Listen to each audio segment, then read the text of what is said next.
بسم اللہ الرحمن الرحیم۔ السلام علیکم۔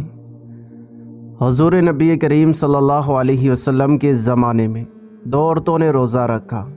دن کے آخری حصے میں انہیں بھوک اور پیاس کی شدت نے تھکا دیا، یہاں تک کہ وہ ہلاکت کے قریب ہو گئی، تو انہوں نے سرکار مدینہ صلی اللہ علیہ وسلم کی خدمت بابرکت میں پیغام بھیجا کہ انہیں افطار کی اجازت عطا فرما دیجیے۔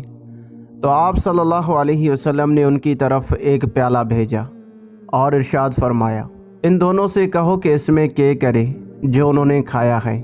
راوی فرماتے ہیں کہ ان میں سے ایک نے تازہ خون اور گوشت کی کہہ کر کے پیالے کو نصف بھر دیا، اور پھر دوسرے نے بھی اسی طرح کی، یہاں تک کہ پیالہ بھر گیا۔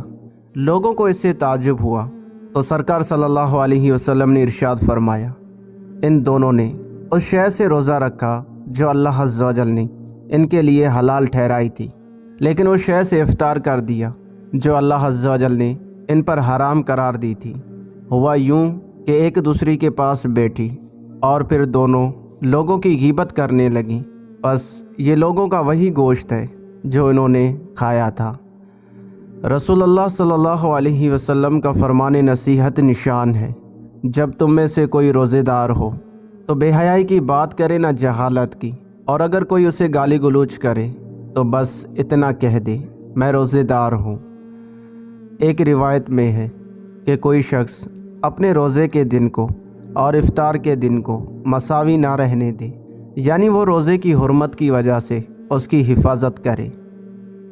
رسول اللہ صلی اللہ علیہ وسلم کا فرمان عالی شان ہے، روزہ ایک امانت ہے، اس لیے ہر ایک کو اپنی امانت کی حفاظت کرنی چاہیے۔